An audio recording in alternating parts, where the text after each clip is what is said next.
Let's walk through the next couple of examples together, starting on page 7 at the bottom. A random sample of 15 men in this zone had an upper leg length of 46 centimeters. Is this result unusual? Why or why not? We go back to this normally distributed bell-shaped curve. The average is that, 43.7. We're wanting to know this question now, from 46 all the way up to positive infinity. So we can't use just the regular standard deviation. We have to use the standard deviation that's called standard error, the standard deviation of the standard deviations of the individual sample sets. The formula for that,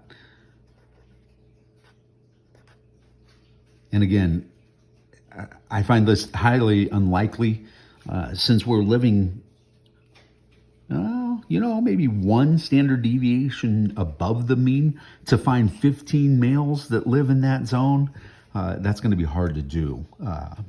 That's for sure. So let's check it out. The old standard deviation was 4.2. That was a population of one male selected. But now that we have 15, we have to throw that in there. So the standard error, or the standard deviation of the samples is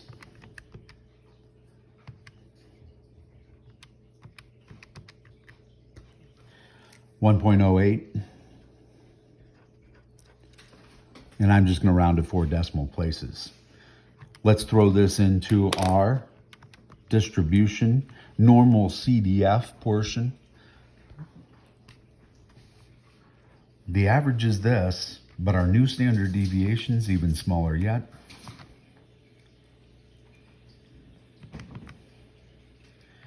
Instead of 40 and below, we want 46 and above for this one. So the lower bound is your 46 and the upper bound is positive infinity. Again, I think the notes say 100 there, or 1,000 or 10,000. The closer you are to positive infinity, the better your results will be.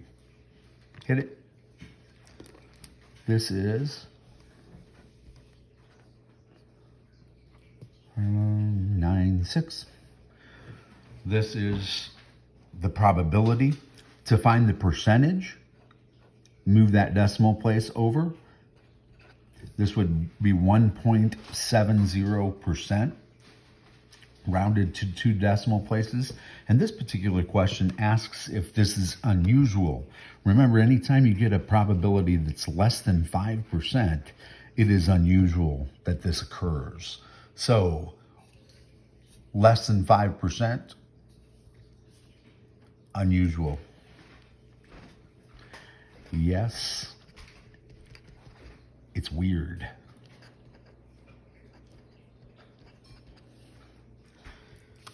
Turn the page now and let's take a look at these. And again, I apologize that the filled in notes are based on somebody using a TI-84 calculator, and you guys all have the TI-36X Pro. So let's walk through how you do these problems with our calculator. Based on testing, the Chevy Cobalt was found to have miles per gallon that was normally distributed with an average of 32 miles per gallon, standard deviation of 3.5 miles per gallon. So a picture of this Chevy Cobalt looks like this. The average right here is 32. The standard deviation is 3.5.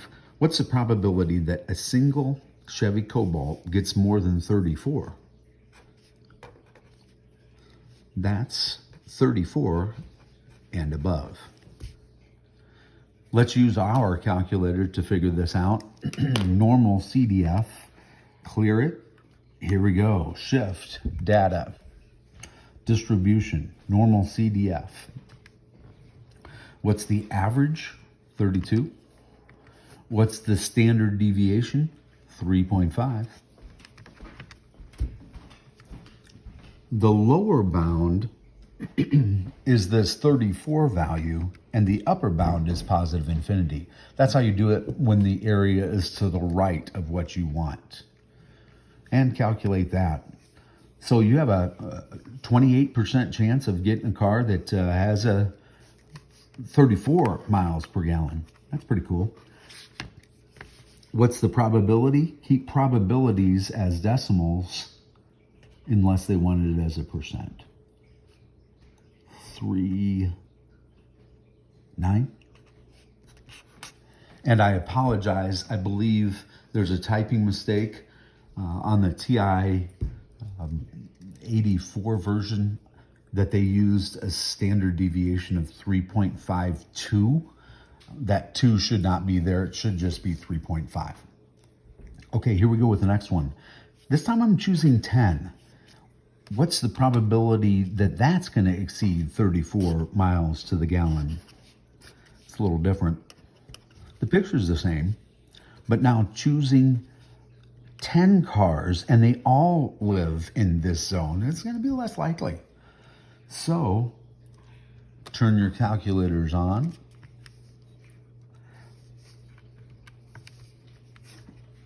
Go into the normal CDF. The average is the same, but this time, since we want 10 cars to live in that zone, the sigma is different. We have to use the standard error or the standard deviation of all of the averages from the sample. And that is the old standard deviation divided by the square root of the number of cars you have.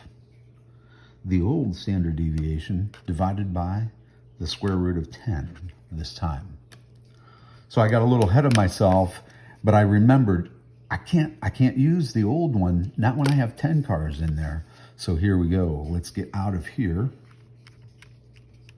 And 3.5 divided by the square root of 10.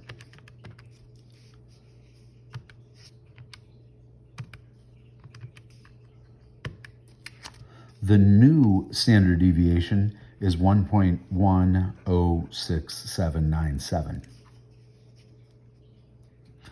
Now we're ready to use this. Here we go. Shift data, slide over to standard distributions, the normal distribution, CDF, 32, and here's where we put our new standard deviation for the samples. That's probably a little overkill. The lower bound, we want more than 34 miles per gallon. The upper bound is positive infinity. So 0.035.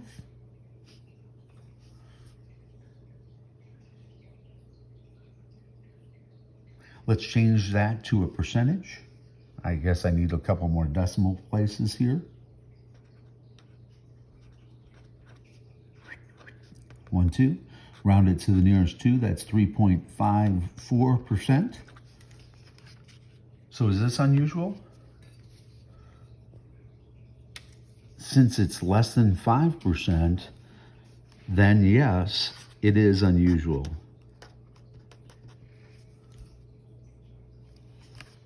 One more here. If 20 cobalts are randomly selected, what's the probability that their mean miles per gallon?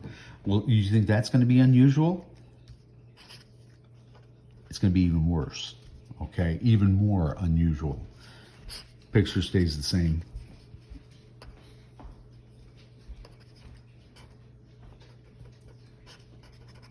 The only thing that changes is we have to use the standard deviation for the sample means. I hope you guys are getting the hang of this. 20 cars. So 3.5 divided by the square root of 20.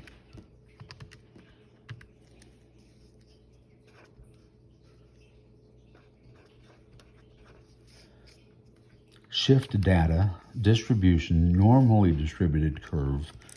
The average there, the standard deviation is even smaller. 0.7826. The lower bound is at 34 miles per gallon. The upper bound is positive infinity. Aren't you glad you don't have to look these things up on the Z-score table? But we could do the answers that way too.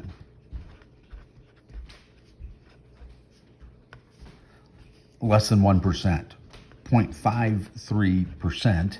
And since that 0.53% is less than 5%, then we know that this is super unusual, I would say. That's very, very unusual that you would select 20 cars and them all be in that zone.